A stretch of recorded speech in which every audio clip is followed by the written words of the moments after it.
भाग्य में था, मिलते मिलते रह गया। तो भाग्य धोखेबाज है, भाग्य धोखा दे सकता है। इसलिए प्रहलाद जी भाग्य के भरोसे नहीं थे,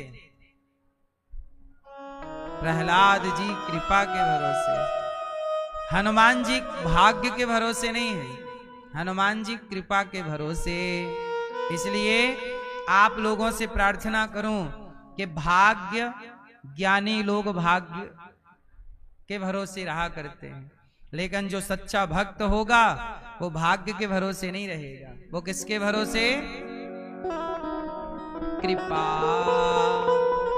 बोलो कृपा, बोलो कृपा, कृपा।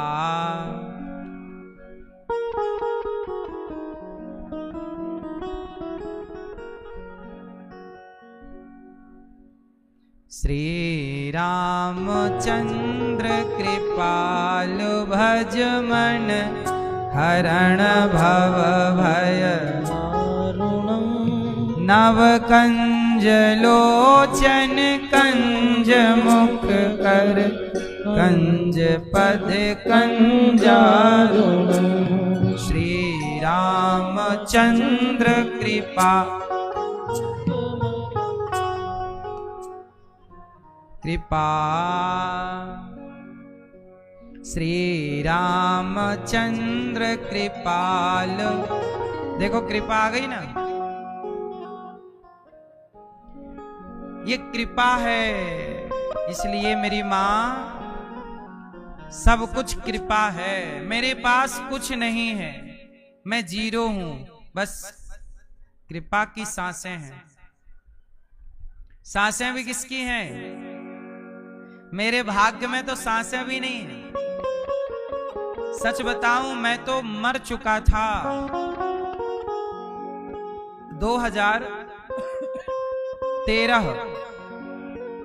2013 में ये दास अनिरुद्ध, हम ऊपर 20 फीट ऊपर से 20-25 फीट ऊपर से गिर गए थे, छत से, सेकेंड फ्लोर से गिर गए ऊपर से। अब इतने ऊपर से गिरे थे, दूसरी मंजिल से जमीन पे गिरे। बगल में पत्थर पड़ा था बहुत बड़ा, पर पत्थर के बगल में गिरे। सिर के बल गिरते तो हमारी 13वीं बरसी सब हो चुकी होती। सिर के बल नहीं गिरे, कमर के बल गिरे तो पांव में कोल्हू की हड्डी टूट गई। हॉस्पिटल गए, डॉक्टर बोले एक्सरा करके भाई हड्डी तो चूरा हो गई थी, कई टुकड़े, छोटे छोटे टुकड़े अंदर मांस में गड़ गए। डॉक्टर ने कहा कि खींचते हैं, तो पांव में छेद करके ना घुटने में, और हड्डी को खींचने के लिए, ऐसी हड्डी चढ़ गई थी, फिर खींचने के लिए कि सही जगह आ जाए, तो 2 महीने तक ईंट लटकी रही पांव में। ऑपरेशन की जरूरत नहीं पड़ी। डॉक्टर बोले ऑपरेशन तो कर देंगे, पर कष्ट सह लोगे तो ऑपरेशन की जरूरत नहीं पड़ेगी। हमने कहा करो। डॉक्टर बोले कि हड्डी जुड़ तो जाएगी, पर एक पांव छोटा हो जाएगा, आपको सारी जिंदगी लंगड़ा के चलना पड़ेगा। हो सकता है वैसाखी लेके चलना पड़े। मेरे को बोला था डॉक्टर ने। हमने कहा करो, लेकिन याद रखना मुझे उस समय भरोसा था, अरे भगवान गिराए थे तो मैं मर भी तो सकता था ना, और हड्डी टूटी थी तो दोनों पांव की भी टूट सकती थी।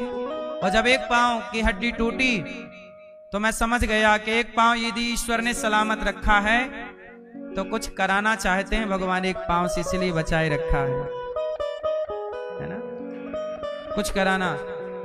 बस डॉक्टर ने बोला ये लंगड़ाएगा बच्चा। उस समय मैं छोटा था, 2013 की बात है, आज 2025 चल रहा है।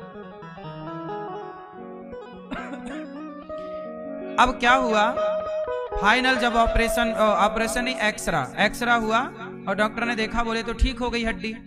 मैं कुछ समय वैसाखी से चला, और वैसाखी लेके मैं ना चित्रकूट आ गया एक दिन घर से,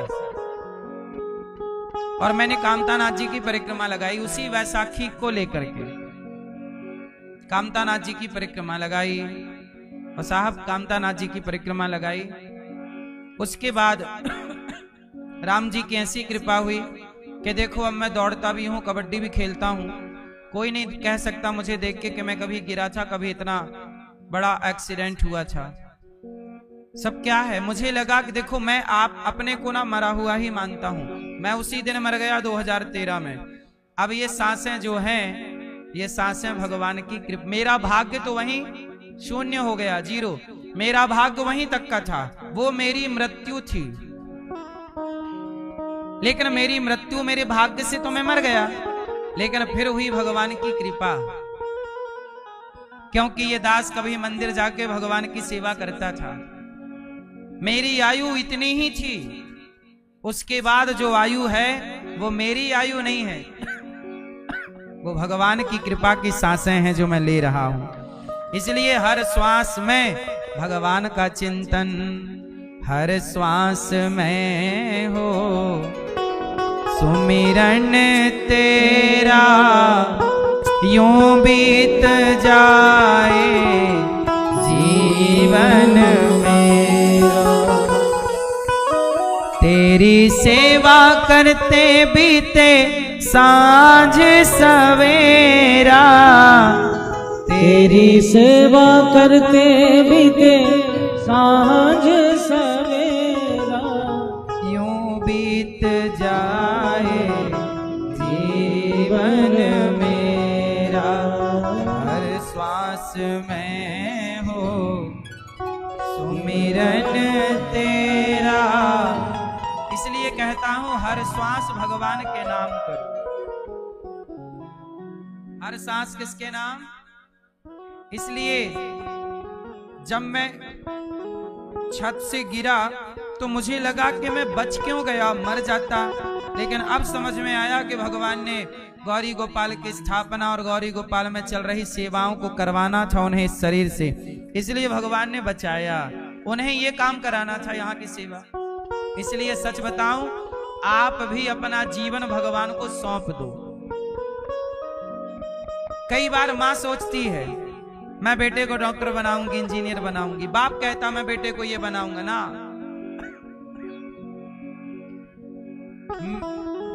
मेरे माता पिता ने और मैंने कभी नहीं सोचा कि मैं कुछ बनूंगा। मैंने तो केवल अपने को उठाया और भगवान के चरणों में डाल दिया। प्रभु आज से मैं आपका जो बनाना है अब आप बनाओ। इसलिए आप भी अपने बच्चों को पढ़ाओ लिखाओ, जिम्मेदारी रखो, पर भगवान के भरोसे कर दो। प्रभु आप जो आप माता पिता हो ना बच्चों के, अच्छा ये बताओ बच्चों के असली माँ बाप कौन है? आप लोग हो कि भगवान? त्वमेव माता च पिता त्वमेव। सच बताओ भगवान हमारे माई बाप हैं या नहीं? आप सब गाते हो मात पिता तुम मेरे, शरण गहूं मैं किसकी, स्वामी शरण पढ़ूं मैं किसकी। तुम बिन और ना दूजा, प्रभु बिन और ना दूजा। आस करूं मैं किसकी, ओम जय जगदीश हरे। अब बताओ आप माँ बाप हो बच्चों के कि भगवान माँ बाप हैं? आप भी हैं, पर आपका परसेंट 2% माँ बाप हो आप। इतनी सी हिस्सेदारी आपकी भी है बच्चों में, पर ज्यादा हिस्सेदारी किसकी है? बोलो। क्योंकि बच्चों को जो कुछ दिया है, देखने को आंख दी है ना तो माँ ने नहीं दी, भगवान ने दिया। चलने को पांव दिया तो माँ ने नहीं दिया, माँ ने केवल पेट में जगह दी है, स्पेस दिया है। क्योंकि संसार में आना हो तो माँ का पेट चाहिए, तो माँ ने केवल पेट दिया है, गर्भ दिया है हमें रहने के लिए 9 महीना। उसके बाद तो हम ईश्वर के पेट में रह रहे हैं। ये संसार ईश्वर का है। देखने को आंखें, माँ देती तो कोई बेटा अंधा क्यों होता? चलने को पांव माँ बाप देते तो कोई बेटा लंगड़ा क्यों होता?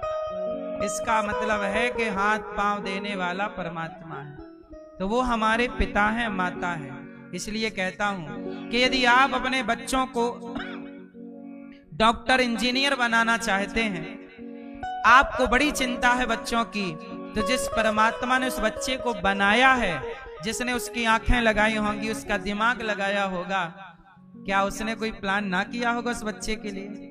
इसलिए आप तो अपने बच्चे को भगवान के भरोसे कर दो। प्रभु बस अब आप जो बनाना चाहें, प्रभु ये बच्चा आपका, जो बनाना है आप बनाइए, आप पढ़ाओ लिखाओ, जिम्मेदारियां करो, पर निश्चिंत होके रहो। जो बनाना होगा भगवान बनाएंगे। इसलिए आपसे बेहतर आपके बच्चों की प्लानिंग भगवान कर सकते हैं, लेकिन आप बोलते नहीं मैं करूंगी, मैं करूंगा। भगवान बोले पर तुम कर लो,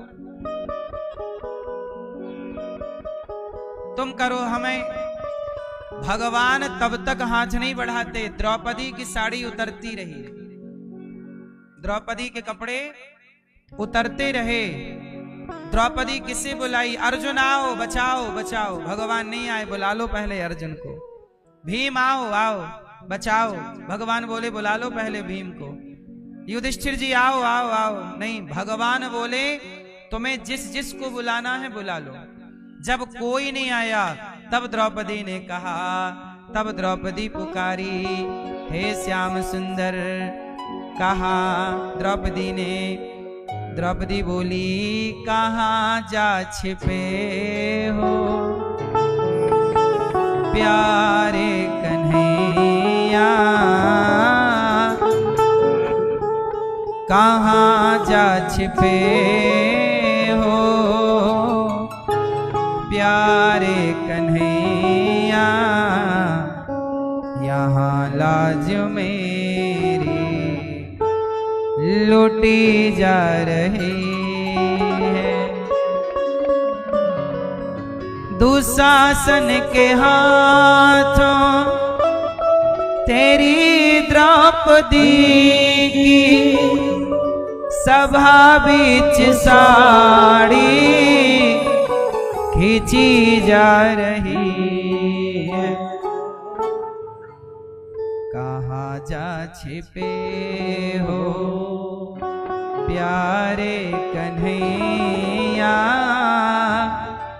यहाँ लाज मेरी लूटी जा रही है। कहाँ जा छिपे हो। जब द्रौपदी सबको बुलाकर थक गईं, और जब द्रौपदी ने हाथ उठा के कहा गोविंद सहारा तेरा है, हे प्रभु अब तेरे सिवा। जब द्रौपदी ने कहा प्रभु अब तेरा सहारा, तब भगवान दौड़े। भगवान तब तक नहीं दौड़े जब तक द्रौपदी ने ये नहीं कहा कि प्रभु अब तेरा सहारा। भगवान कहते हैं यदि आपको संसार का सहारा चाहिए तो पहले संसार का सहारा ले लो। जो संसार के सहारे है भगवान उसे अपना सहारा नहीं देते। जो संसार के सहारे नहीं, केवल भगवान के सहारे। भगवान कहते हैं जो पूर्ण भक्त मेरी ओर समर्पित है उसका सहारा मैं बनता हूं। इसलिए जगत के सहारे नहीं, जगन्नाथ के सहारे, भाग्य के सहारे नहीं, कृपा के सहारे। भाग्य के सहारे नहीं रहता मैं, कृपा है ना। द्रौपदी को धनुर्धर गांडीवधारी अर्जुन ना बचा सका, गदाधर भीम ना बचा सके, धर्म को जानने वाले युधिष्ठिर ना बचा सके, गुरु द्रोणाचार्य ना बचा सके। जब द्रौपदी को बचाने वाले बड़े बड़े योद्धा बैठे के बैठे रहे और ना बचा सके, तो हमें कौन बचाएगा? आप लोग बचाओगे? हम पर संकट आएगा तो हमारे संकट को देखकर केवल आप लोग आंसू बहा सकते हो। हमें दुखी देखकर केवल आप रो सकते हो। हमारा दुख आप दूर नहीं कर सकते। कर सकते हो? हमें कोई कष्ट होगा तो हमारे कष्ट को देखकर आप भी दुखी हो सकते हो कि उन्हें कष्ट है, देखो हम भी बड़े परेशान हैं। जैसे बच्चे के कष्ट से माँ दुखी हो जाती है, बेटी दुखी हो तो बाप दुखी हो जाता है। आप किसी के दुख में दुखी ही तो हो सकते हो ना, उसका दुख दूर तो नहीं कर सकते। यदि कोई बाप दुख दूर कर सकता तो हर बाप अपनी बेटी का दुख दूर कर देता, हर बाप अपने बेटे का दुख दूर कर देता। लेकिन अपने अपने हिस्से का तो बेटी को और बेटे को दोनों को, राम के हिस्से का 14 साल का वनवास तो राम को भोगना पड़ा, और सीता मैया के हिस्से का दुख सीता मैया को उठाना पड़ा। जनक जैसे राजा थे क्या कर पाए, जिनकी चतुरंगिणी सेना है, एक चुटकी बजाए तो सेना तहलका मचाए, लेकिन वो पावरफुल राजा जनक की बेटी जंगल में लकड़ी काटती रही कुल्हाड़ी से, अपने बच्चों के लिए चूल्हा फूंकती रही। इसलिए अपने अपने हिस्से का दुख, आपके हिस्से का आपको और मेरे हिस्से का, तो मेरे दुख में आप लोग केवल दुखी हो सकते हैं, दुख दूर नहीं कर सकते। यदि दुख दूर कोई कर सकता है तो केवल भगवान। द्रौपदी का दुख जिन्होंने दूर किया वही कन्हैया हमारा और आपका दुख दूर करेंगे। बस उन्हें पुकारना वैसे है जैसे द्रौपदी पुकार रही, गोविंद सहारा तेरा है, गोपाल सहारा तेरा है। हे गोविंद, मेरा आपके सिवा कोई नहीं, पकड़ लो हाथ बनवारी, नहीं तो डूब जाऊंगी। हमारा कुछ न बिगड़ेगा, तुम्हारी लाज जाएगी। द्रौपदी बुला रही है। द्रौपदी ने कहा,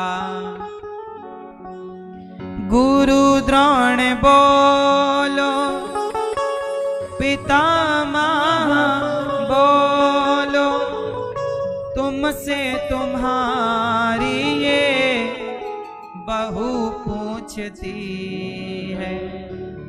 हे गुरुदेव, हे गुरुदेवता, हे पितामह, मैं पूछती हूँ, बताइए मेरे साथ जो हो रहा है क्या ये धर्म है? ये दुशासन मेरे बाल पकड़कर खींच रहा है, मेरे कपड़े उतार रहा है, मुझे निर्वस्त्र करना चाहता है। इतनी बड़ी सभा लगी है, आप जैसे ज्ञानियों के धुरंधर बैठे हैं, क्या एक नारी का इस तरह अपमान धर्म है? सही है? सब चुप रहे, सब चुप रहे। तब द्रौपदी ने कहा, गुरु द्रोण बोलो, पितामह बोलो, तुमसे तुम्हारी ये बहू पूछती है। पांचों पति आज बैठे सभा में, पांचों पति आज बैठे सभा में, महलों की रानी लूटी जा रही है, लुट रही है। आओ, जब कोई ना आया तब कौन? तब द्रौपदी ने कहा, आओ कन्हैया, आओ मुरारी, तुमको पुकारे ये बहना तुम्हारी। देखो जरा ये हालत हमारी, बहना तुम्हारी लुटी जा रही। मेरी यसुवन भीगे साड़ी, आ जाओ कृष्ण मुरारी। जब द्रौपदी ने पुकारा, द्वारिकाधीश दौड़ पड़े, वस्त्र बनकर खिंचने लगे। 10,000 हाथियों का बल रखने वाला दुशासन थक गया और क्या बोला कि साड़ी भी नारी है कि नारी भी साड़ी है कि साड़ी ही की नारी है कि नारी ही की साड़ी है। तब द्रौपदी बोली, मूर्ख, ना साड़ी भी नारी है, ना नारी भी साड़ी है, ना साड़ी ही की नारी है, ना नारी ही की साड़ी है। ये तो वृंदावन बिहारी है जो चीर बनकर खिंचा जा रहा है। तुझे साड़ी दिख रही है, ये साड़ी नहीं है। आज द्रौपदी के लिए भगवान वस्त्र का अवतार लेते हैं, वस्त्र बनकर खिंच रहे हैं और लाज बचाए। जिन्होंने द्रौपदी की लाज बचाई, क्या वो भगवान अब बहरे हो गए हैं क्या? यदि उन्होंने द्रौपदी की पुकार सुनी तो हमारी भी सुनेंगे। बस पुकारने वाली द्रौपदी चाहिए। द्रौपदी की तरह भाव हो तो आज भी सुनते हैं, आज भी वो देखते हैं। लोग कहते हैं भगवान हमारी सुन नहीं रहे। ना साहब, भगवान सुनते हैं, बस तुम्हें सुनाना नहीं आता, तुम्हें अपना काम करना नहीं आता। द्रौपदी की भी तो नहीं सुनी ना, जब तक वो संसार को पुकारती रही। भगवान कहते हैं मेरी ओर तो आओ, माम एकम शरणम ब्रज, मेरी शरण में आओ, फिर रक्षा ना करूं तो जिम्मेदारी मेरी। आओ। अर्जुन ने क्या कहा? शिष्यस्ते हम, प्रभु मैं आपका हूं, आपका हूं। जब शरणागति ग्रहण की तब भगवद गीता सुनाई। शरणागति नहीं ग्रहण की, अर्जुन को भी नहीं सुनाई। आपको करना क्या पड़ेगा? समर्पण करना पड़ेगा। तुम्हें सौंपता हूं अमानत तुम्हारी। पूरा अपने आप को सौंप दो, फिर प्लानिंग आप नहीं करेंगे बच्चों की। इसलिए कहता हूं मेरी मां, भरोसा बड़ी चीज है। कृपा की न होती जो आदत तुम्हारी, तो सुनी ही रहती अदालत तुम्हारी। गरीबों के दिल में जगह तुम न पाते, तो किस दिल में होती हिफाजत तुम्हारी। कृपा की ना होती जो आदत तुम्हारी, तो सोनी ही रहती अदालत तुम्हारी। आज भगवान ने कृपा की, और जानते हो क्या कृपा की? ब्रजवासी बोले, कन्हैया हम तो डूब जाएंगे, हम तेरी शरण में है, लाला रक्षा कर। और जब शरणागति ग्रहण की, भगवान बोले चलो तुम्हारे लिए हम गोवर्धन उठाएंगे। और इंद्र का अभिमान दूर करने के लिए भगवान दौड़ पड़े और गिरिराज जी को उठा लिया। और गिरिराज जी उठाए, सारे ब्रजवासी तलहटी पर आ गए। आए कि नहीं? यदि भगवान ने भक्तों के लिए तब पहाड़ उठाया, तो क्या आज भगवान की उंगली में दर्द है क्या? हाँ, आज भी दर्द नहीं है, आज भी उठाएंगे। बस आप ब्रजवासियों की तरह उनकी शरण में तो जाओ। माम एकम शरणम ब्रज, तुम शरण में जाते नहीं, तुम्हारा दुख सुनवाई नहीं होती तुम्हारी। ईश्वर की अदालत में उनकी सुनवाई है जो समर्पण है, शरणागति कर दी। यदि आपका समर्पण नहीं है तो आपके केस की सुनवाई नहीं होगी। और आपके केस की सुनवाई ईश्वर की अदालत में कब होगी? जब आप कह दोगे कि मेरा कोई ना सहारा बिन तेरे, नंदलाल सवरिया में। एक भरोसे एक बल, एक आस विश्वास, एक राम घन श्याम हित, चातक तुलसीदास। मोहे तो भरोसो इन चरणन केरो। भरोसा किसका? केवल इन चरणन का भरोसो। हाँ, भगवान के भरोसे रहिए। फिर देखिए भगवान ने गोवर्धन उठाया, इंद्र का अभिमान दूर किया, गिरिराज जी को जहां की तहां स्थापित किया। भगवान ने मैया ने भगवान को भोग लगाया। एक दिन क्या हुआ, भगवान श्री कृष्ण को उनके पिता को ना वरुण देवता लेकर चले गए। भगवान वरुण देवता को ढूंढ रहे हैं। बाबा द्वादशी को स्नान करने गए, लौटे नहीं, वरुण देवता ले गए। भगवान गए वरुण लोक, वरुण देवता चरणों में गिर पड़े, कहा प्रभु आपकी जय हो। भगवान बोले हमारी जय जयकार करते हो और हमारे पिता को तुमने बंदी बना के पटक रखा है, तो ये आपके पिता हैं? हाँ। वरुण देवता बोले गलती है गई। भगवान कृष्ण अपने पिता को बंधन से मुक्त कराए और लाए। ब्रजवासी बोले बाबा तुम कहां चले गए थे? अरे भैया मैं तो वरुण लोक चला गया था, वरुण देवता ले गए, पर मेरे लाला को वरुण देवता ने दंडवत लगाई। ये मेरो छोरा ना है, भगवान है साक्षात। अब सारे ब्रजवासी भगवान से बोले लाला तू भगवान है? कन्हैया बोले लाला मैं भगवान होंगो तो बोल तू करेगो का?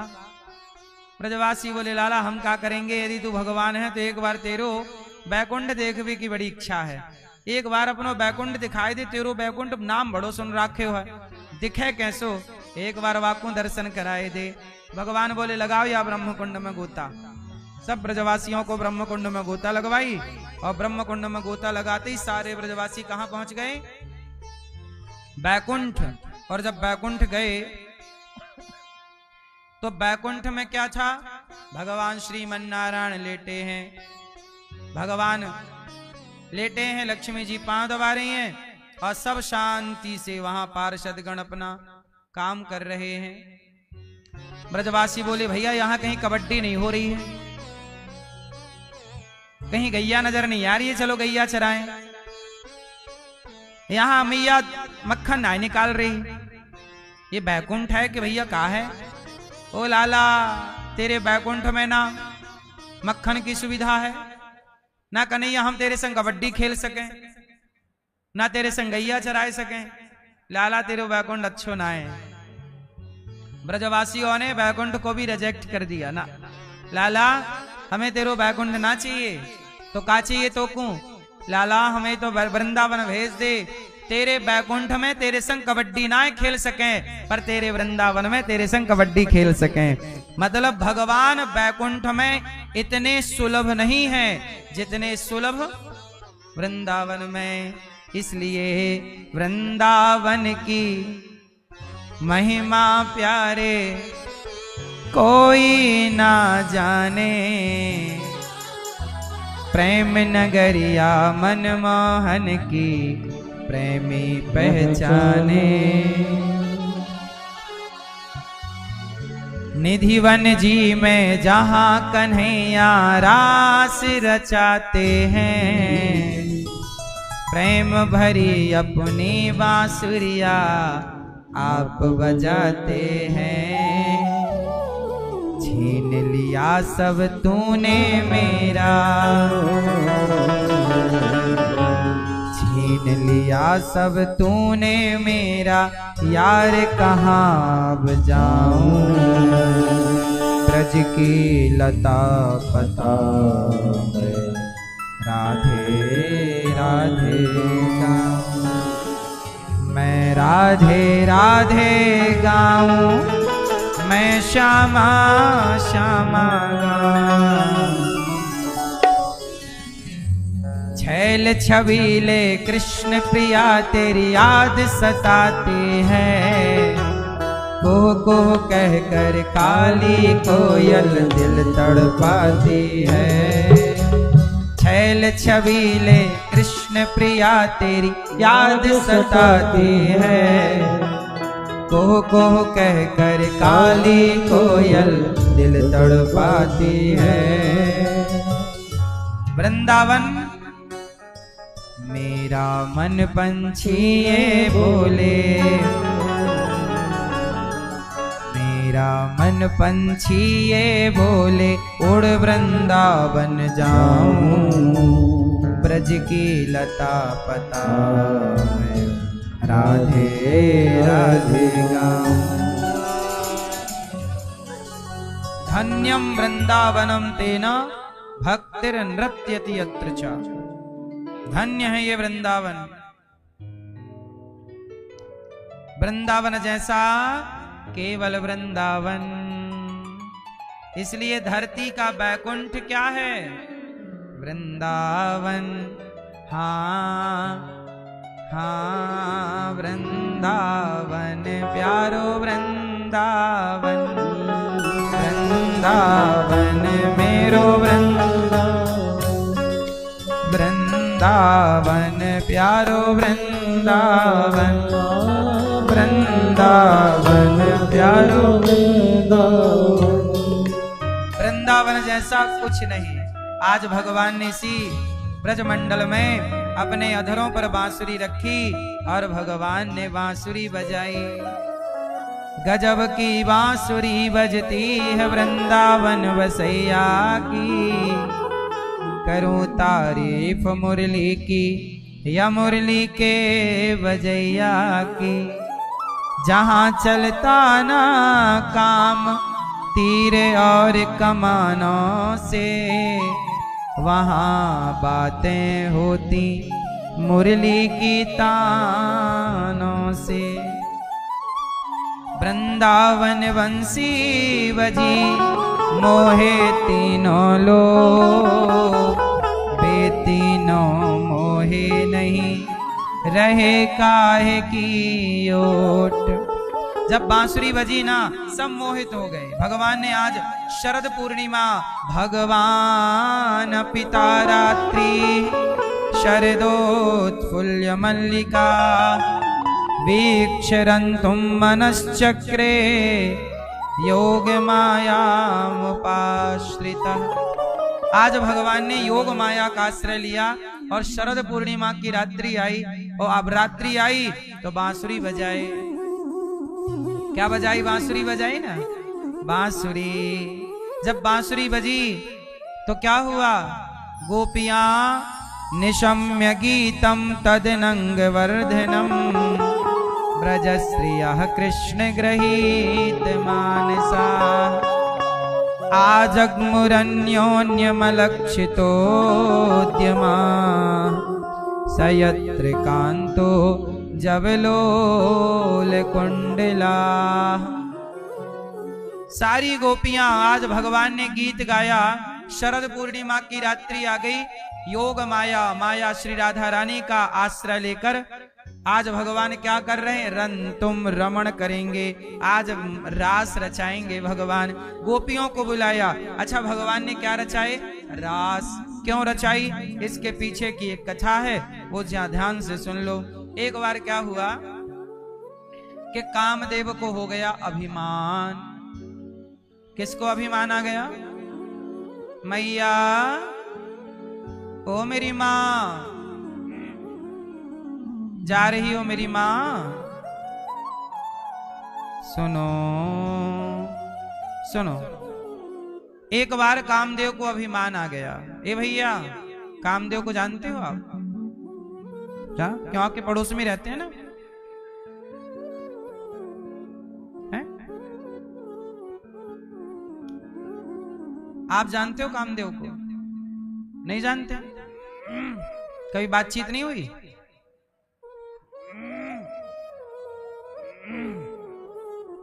एक बार कामदेव को हो गया अभिमान। कामदेव बोले, नारद जी जा रहे थे, नारायण नारायण, तो कामदेव पकड़ लिए। नारद जी आओ, थोड़ा बैठो, बात करो। नारद जी बोले, क्या बात करनी है? कामदेव बोले नारद जी से, हे नारद जी बताओ, ब्रह्मा बड़े कि मैं बड़ा? नारद जी बोले, वैसे तो ब्रह्मा जी बड़े हैं, क्योंकि वो सब सृष्टि करता है ना, पिता है। कामदेव बोले ना, वो बड़े तो मेरे से हार क्यों गए? ब्रह्मा को भी किसने हरा दिया? कामदेव ने ब्रह्मा जी को भी तो परेशान किया है। बोलो हाँ कि नहीं किया? फिर बोले, ब्रह्मा जी ने संसार भले बनाया हो, पर मैंने तो ब्रह्मा जी को पछाड़ दिया। तो बोले, शंकर जी बड़े ना, शंकर जी भी बड़े नहीं, कामदेव ने शंकर जी की भी तपस्या भंग कर दी थी, तीसरी आंख खुली कि नहीं? तो शंकर जी को भी परेशान कर दिया कि नहीं? तपस्या भंग कर दी कि नहीं? किसने? कामदेव। बोला मैं बड़ा, शंकर जी बड़े नहीं, ब्रह्मा जी बड़े नहीं, कामदेव बोला मैं बड़ा। बोले साधु संतों की तपस्या तो मैं यूं चुटकियों में भंग कर देता हूं। सबसे बलवान कौन? बोलो हाँ कौन भाई? बोलो मेरी मां। कामदेव बलवान भैया। अभी मैंने एक वीडियो देखी, एक लड़की अपने बॉयफ्रेंड के संग जा रही थी, पुलिस आई समझा रही बेटा मत जाओ, वो उसके संग रहना चाहती थी लिव इन में। उसकी मां रो रही है खड़ी, ना जा बेटी ना जा, नहीं जा।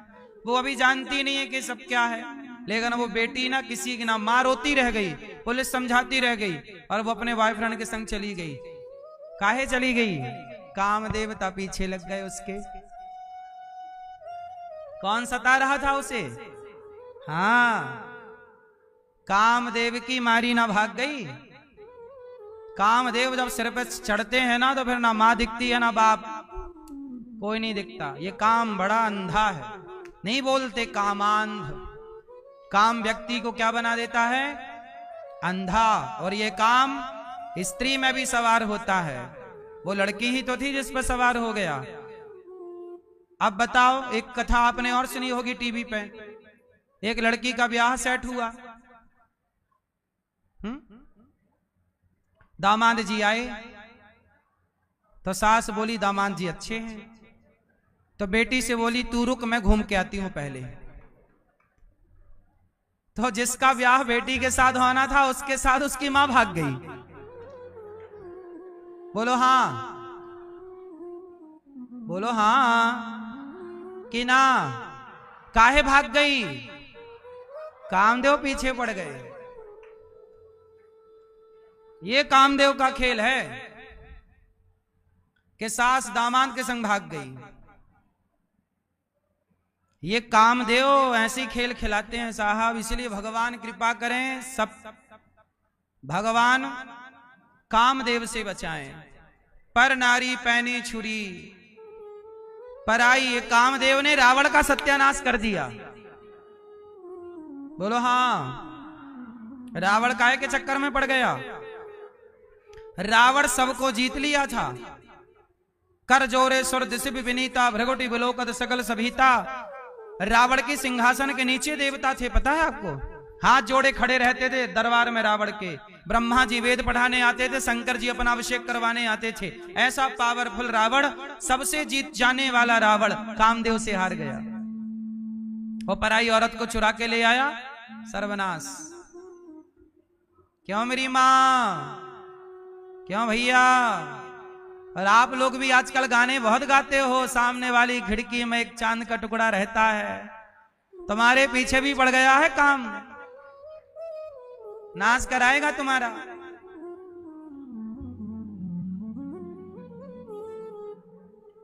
ये कामदेव के चक्कर में ना पड़ जाना, वरना कामदेव मजे लेते हैं ऊपर बैठे, देखो नचा रहा हूं, ऐसे उंगलियों में नचाते हैं कामदेव।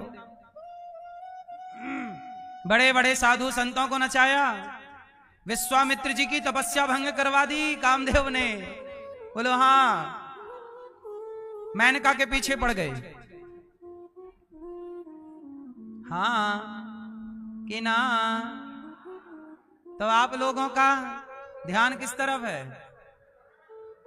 हाँ, तनिक भी दृष्टि ना डगमगाना, वरना कामदेव मुंह फाड़े खड़े हैं शिकार बनाने के लिए, पकड़ लेंगे। और ये मत सोचना कि हम तो 60 साल के हो गए, 70 साल के बुढ़ा 20 साल की छोरियों से ब्याह कर रहे हैं आजकल। कुछ कामदेव 70 साल में भी नहीं छोड़ रहा है। बोलो हाँ कि ना? कामदेव कहां छोड़ा? छोरी का ब्याह होना था, सास भाग गई। वो सास कोई बच्ची थोड़ी रही, बूढ़ी रही, पर भाग गई। कामदेव ना बच्चों को छोड़ रहा है ना। कामदेव का खेल कब से चालू हो जाता है? 16 साल से।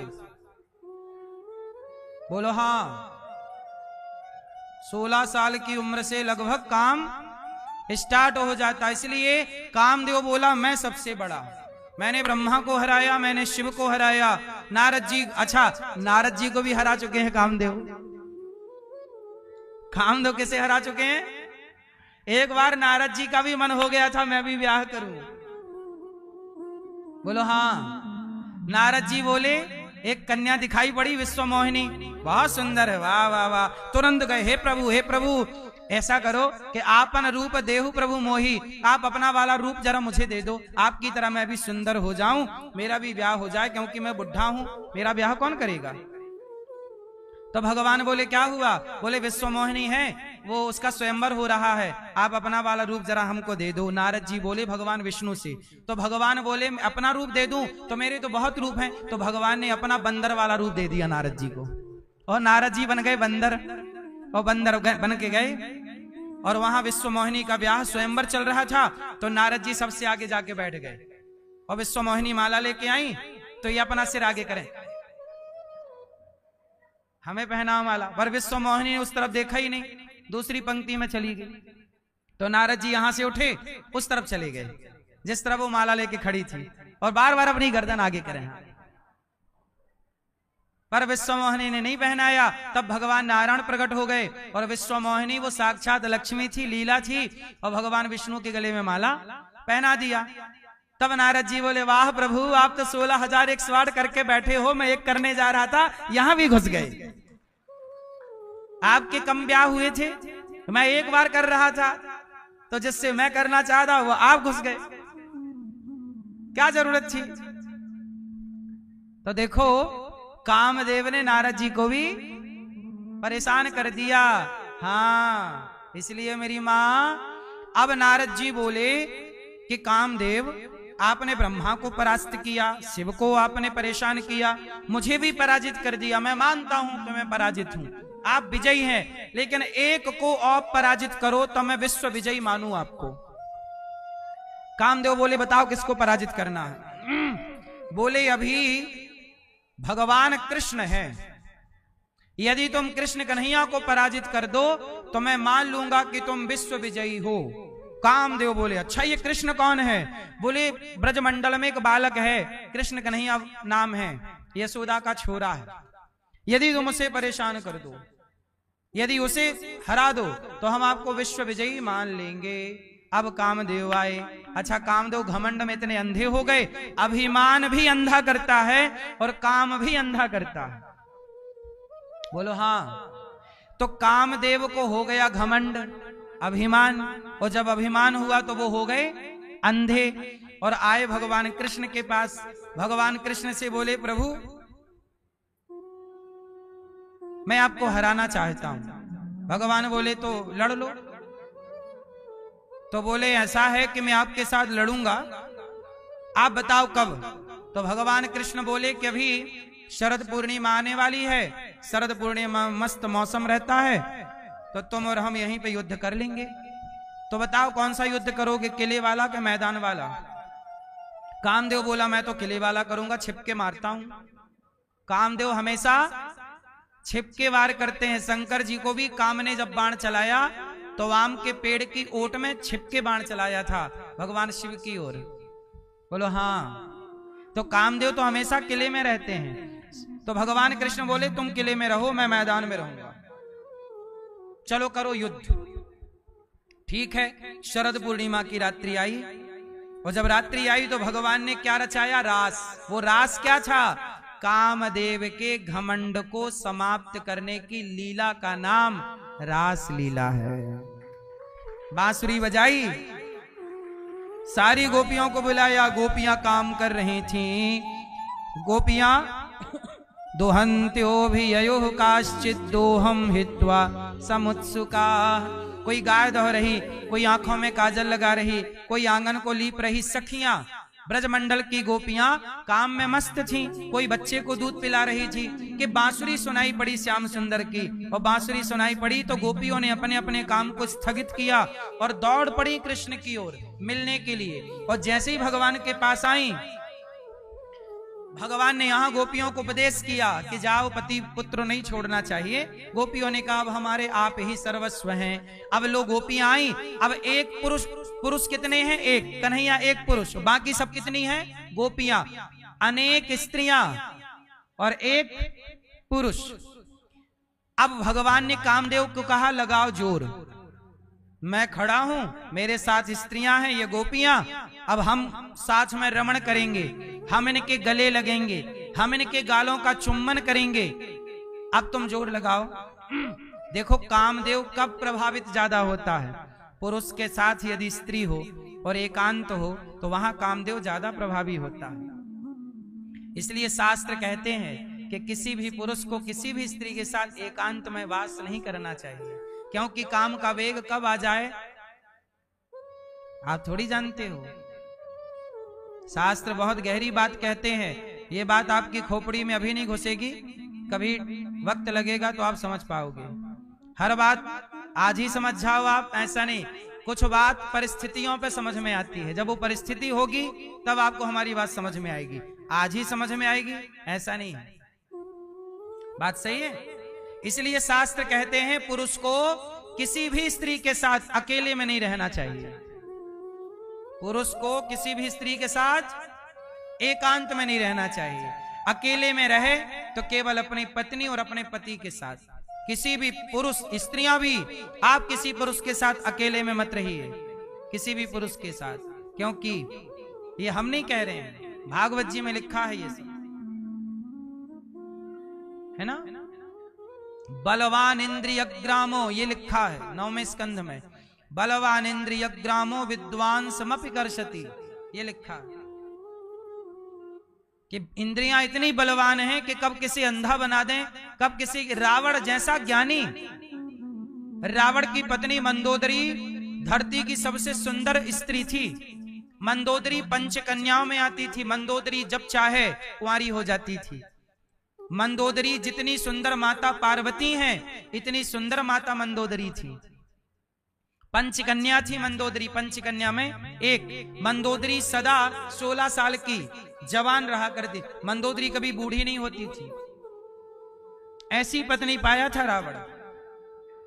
ऐसी पत्नी पाकर, इतना धन पाकर, इतना ज्ञान पाकर भी गिर गया।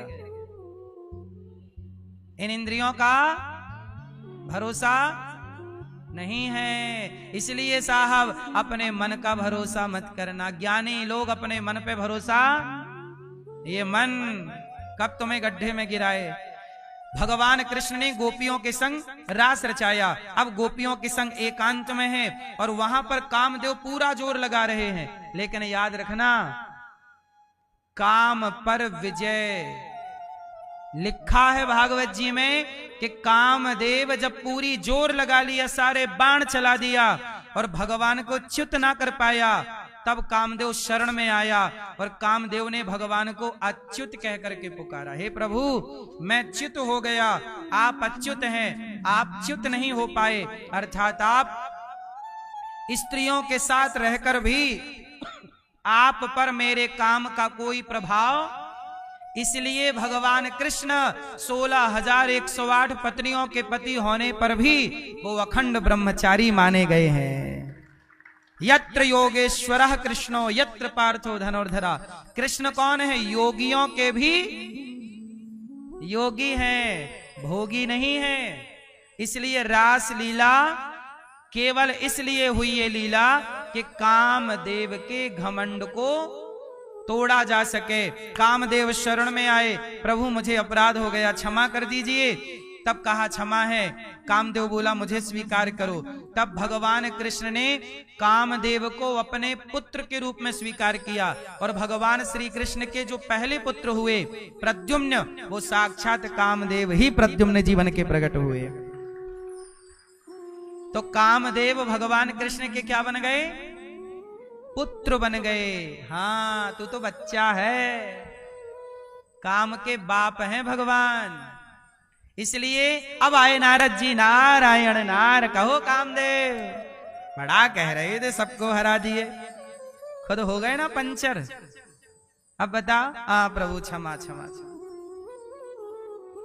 तो कामदेव जैसों का अभिमान भी तो मिटाना था। बोलो हाँ। क्योंकि राम की लीला मर्यादा में थी, राम रास नहीं रचा सकते थे ना इस तरह से, मर्यादा पुरुषोत्तम है, लेकिन हमारे कन्हैया लीला पुरुषोत्तम है। संसार की व्यवस्थाएं भी करते हैं और देवताओं के जीवन में यदि कोई उथल पुथल है उसे भी समाप्त श्री कृष्ण करते हैं। इंद्र का अभिमान भगवान कृष्ण ने दूर किया। ब्रह्मा जी को अभिमान आ गया, ग्वाल बाल बछड़े चुरा के ले गए, तब बछड़े ग्वाल बाल बन के भगवान ने लीला चालू रखी, ब्रह्मा के अभिमान को मिटाया। भगवान कृष्ण ने कई ब्रह्मा, इंद्र और कामदेव, ये तीन मुख्य लोगों के अभिमान को मिटाया है भगवान श्री कृष्ण की लीला ने। बोलो हाँ। अब बताओ मैया, रासलीला, अब आजकल ना बॉलीवुड के लोग गलत प्रचार करते हैं, बोले तुम करो तो रासलीला, हम करें तो कैरेक्टर ढीला। रासलीला का मतलब कैरेक्टर ढीला नहीं है, पर बॉलीवुड ने भगवान का दुष्प्रचार किया है और आप लोग भी उस दुष्प्रचार के शिकार हो गए। भगवान कृष्ण तो परम योगी हैं, योगियों के भी हाँ योगी हैं, परम ब्रह्मचारी हैं, भगवान भोगी नहीं है। अब आप कहोगे भगवान ब्रह्मचारी हैं तो भगवान के बच्चे कैसे हो गए? सुनो, भगवान संसार को संकल्प से प्रकट करते हैं। अच्छा ये बताओ, ये कामदेव जो हैं, कामदेव को बनाया किसने? भगवान ने। क्रोध को किसने बनाया? लोभ को किसने बनाया? ये पूरी संसार की सृष्टि किसने की? अब बताइए, भगवान ने कामदेव बनाए हैं, करोड़ों कामदेव बनाते, भगवान के शरीर से अप्सराएं पैदा होती हैं। बोलो हाँ। तो भगवान तो संसार चुटकी में रचते हैं, लिखा है ना, ब्रह्मांड निकाया निर्मित माया रोम रोम प्रति वेद कहें। भगवान के एक एक रोम में करोड़ों ब्रह्मांड लटक रहे हैं। सहस्त्र शीर्षा पुरुखा सहस्त्राक्ष सहस्त्रपात, वेद कह रहे हैं भगवान के हजारों आंख, हजारों पांव, असंख्य चीजें। अब बताओ, भगवान को कामदेव परेशान करेगा क्या? पहले तो ये समझने की बात है, कामदेव हमें और आपको परेशान कर सकता है, कामदेव जगत के पालनहार को परेशान नहीं। ऐसे भगवान तो ऐसे करोड़ों कामदेव बना लेते हैं, लेकिन आप लोग पूरी बात समझते नहीं, भगवान के बारे में जानते नहीं, और आप बोलते हैं कि भगवान रास रचा रहे हैं। आजकल के छोरा छोरी भी बोल रहे हैं चलो रास रचाएं। रास रचाने का मतलब आप लोग केवल विषय वासना से समझते हो। भगवान कृष्ण ने जो रास रचाया वहां पर कोई विषय वासना भोग विलास नहीं था, वहां तो काम पर विजय प्राप्त करने की लीला थी। अब ये आप कितना समझ पाओगे मुझे नहीं पता।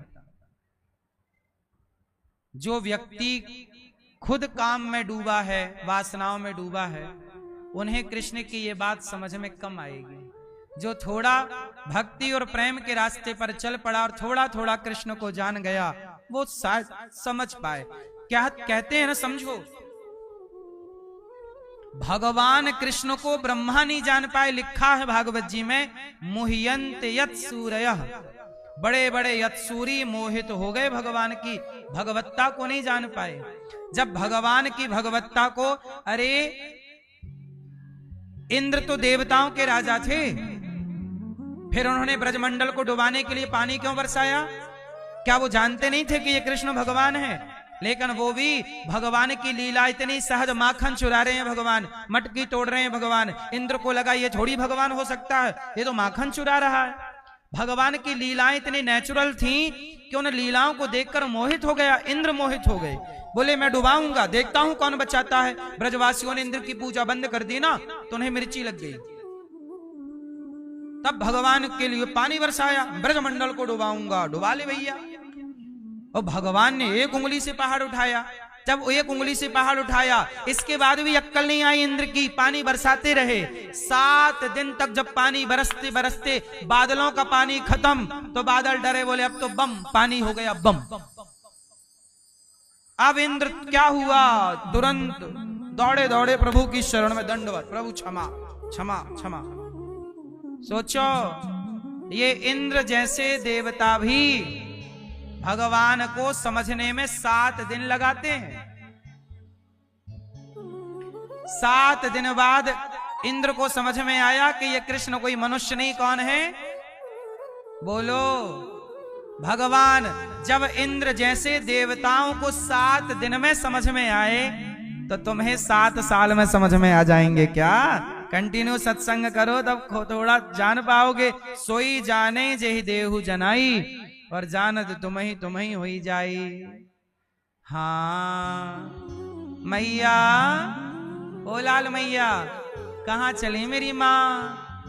भगवान को जानने जा रही हो? हाँ मैं आती हूं जान के। जान लो सोई जानय जेहि देहु जनाई, जानत तुम ही होई जाई।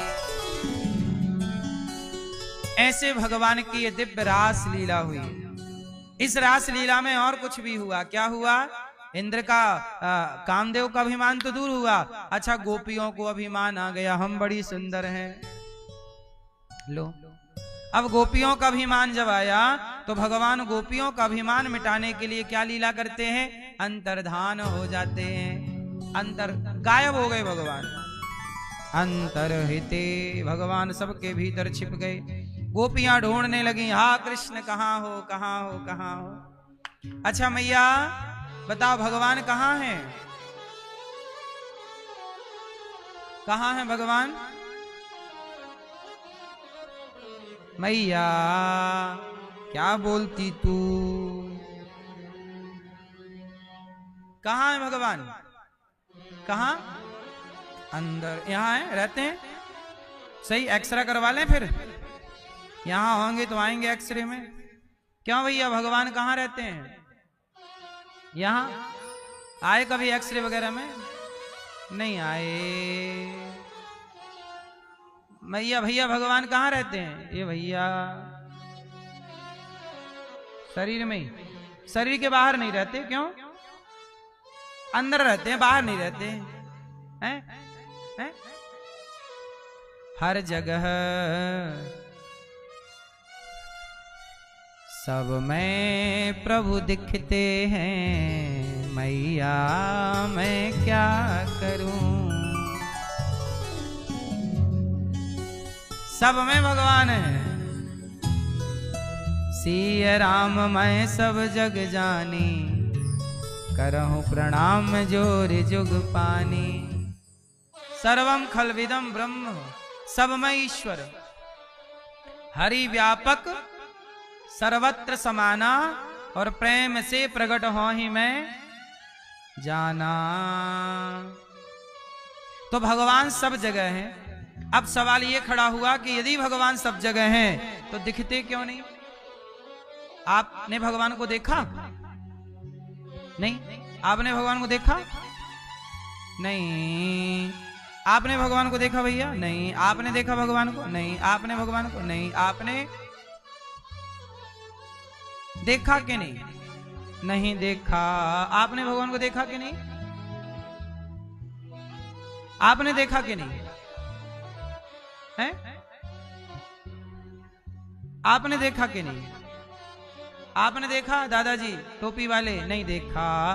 पीले भैया? नहीं देखा आपने? नहीं। पीछे वाली मैया, चश्मा वाली मैया, पीला दुपट्टा डाल रखी है मेरी माँ, बताओ आपने भगवान को देखा?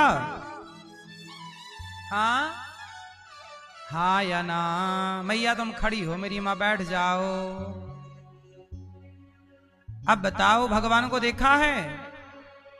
हैं? ये भैया लोग कह रहे हैं हमने नहीं देखा भगवान को। अच्छा आप लोग मंदिर गए कि नहीं? कभी गए ना? किसे देखने गए थे? बताओ। मंदिर किसे देखने गए थे? भगवान को। और अभी तो आप कह रहे हो भगवान को नहीं देखा, तो मंदिर काहे के लिए गए थे? हैं? क्यों? मंदिर गए कि नहीं? किसे देखा मंदिर में? भगवान को देखने गए थे ना मंदिर। अभी तो आपने कहा क्यों नहीं भगवान को नहीं देखा? अब आई अक्कल। आप लोग कह रहे हैं मंदिर जाते हैं भगवान को देखने, और जब कोई पूछता है भगवान को देखा नहीं देखा, इसका मतलब आप लोग मंदिर में बैठे भगवान को भगवान मानते ही नहीं, पत्थर की मूर्ति मानते हो। ये तो पत्थर है महाराज जी, भगवान थोड़ी देखे, वो पत्थर की मूर्ति थी।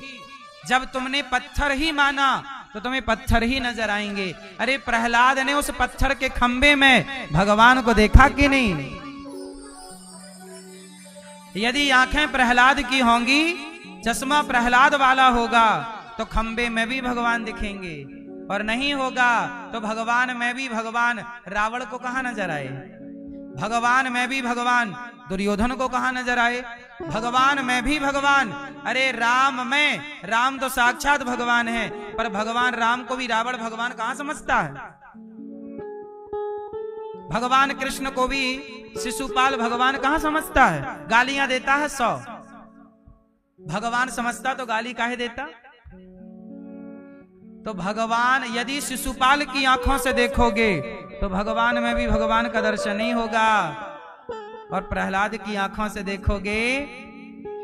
अच्छा बताओ, जिस खंबे से भगवान नरसिंह प्रकट हुए, क्या उस खंबे की प्राण प्रतिष्ठा हुई थी? बोलो, हुई? नहीं थी, वो तो खंबा था, एक बिल्डिंग का हिस्सा था, उसमें तो कोई प्राण प्रतिष्ठा भी नहीं हुई, कभी किसी ने जल भी नहीं चढ़ाया, किसी ने स्तुति भी नहीं की। लेकिन प्रहलाद का विश्वास है कि सब जगह सब में प्रभु बसते हैं, मैया मैं क्या कहूं, सब में। बस चाहिए क्या? दही में मक्खन है कि नहीं? बोलो हाँ। क्या दिखाई पड़ता है? यदि दही के मक्खन को देखना हो तो भैया क्या करना पड़ेगा? उसे मथना पड़ेगा। बिना मंथन किए दही से मक्खन नहीं निकलता साहब, तो बिना भक्ति किए भगवान कैसे प्रकट हो जाएंगे और तुम्हें कैसे दिख जाएंगे? देखना है, भक्ति करो, इसलिए मंदिर जाया करो तो फूल माला मिठाई लेकर नहीं, प्रेम लेकर, भक्ति का पुष्प लेकर जाओ, तब देख पाओगे। वरना कहोगे नहीं जी हमने तो भगवान को देखा ही नहीं, और अभी अभी लौट रहे हैं बिहारी जी के दर्शन करके।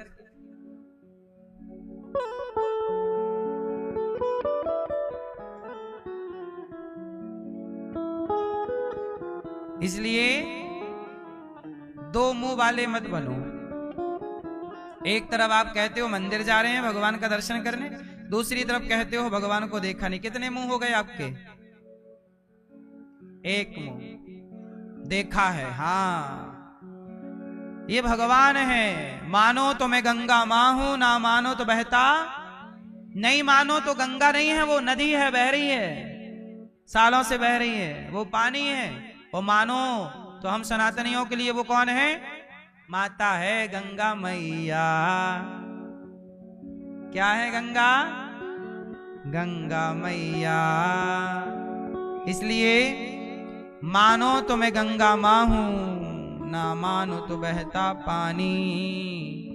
भगवान को सबने देखा है, बस आप लोग अपने विश्वास को दृढ़ बनाइए। गोपियों को अभिमान हो गया हम बड़ी सुंदर, भगवान बोले जाऊंगा। जहां अभिमान है भगवान वहां टिकते नहीं, इसलिए अभिमान शून्य करो। और जब गोपियों ने पुकारा, सारी गोपियां रो रो करके भगवान की लीलाओं का स्मरण करने लग गईं। तब गोपियों ने एक गीत गाया। कौन सा गीत? गोपी गीत। सारी गोपियां बोली, गोप्या ऊचु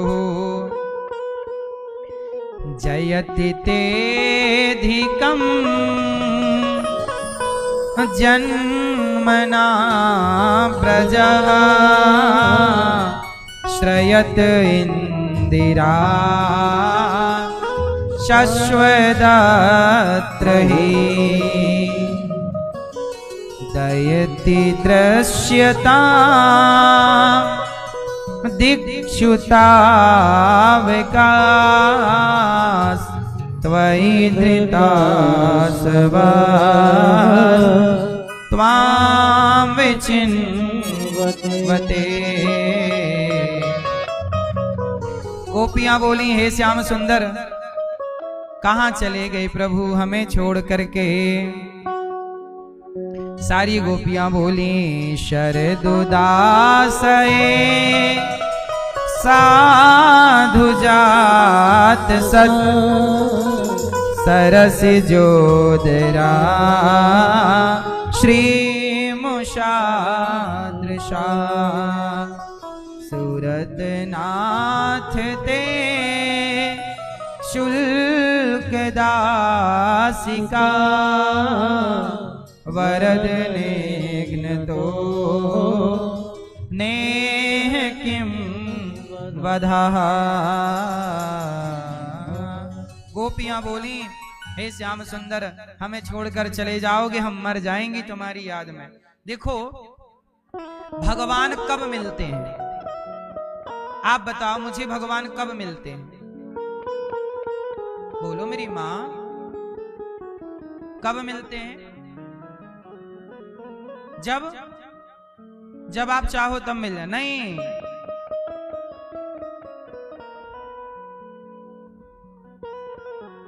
भगवान कब मिलते हैं ये प्रश्न है कि ईश्वर कब मिलते हैं। तो सुनो कब मिलते हैं भगवान, कब मिलते हैं? जब, अच्छा ये बताओ, जब स्त्री को बच्चा पैदा होता है तो बच्चा पैदा होते समय स्त्री हंसती है कि रोती है? मैया क्या करती है? हंसती है, हा हा हा हा बच्चा आ रहा, हा हा। उस समय स्त्री रोती है, चीखती है, चिल्लाती है, दर्द से डूबी रहती है। बोलो हाँ। जरा सोचो कि बिना तड़पे तुम्हें बेटा नहीं मिलता तो बिना तड़पे भगवान मिल जाएंगे। इसलिए भगवान की याद में आपको तड़पना होगा। तड़पोगे कैसे? मछली तड़पती है पानी से बाहर आकर, पानी से बाहर आकर। अच्छा मछली किसके लिए तड़पती है? बोलो हाँ, जैसे मछली तड़पती है पानी के लिए, जिस दिन ऐसे आप तड़पोगे भगवान के लिए, उसी दिन भगवान आपको मिलेंगे। वो तड़प नहीं है ना साहब, तड़पता नहीं है कोई भगवान के लिए। तड़प किसके लिए है? आज किसी को बच्चा ना होए, तड़पती है बेटा नहीं है, बेटा नहीं है। भगवान के लिए कौन रो रहा है? इसलिए कहता हूं गोपियों ने रो करके पुकारा।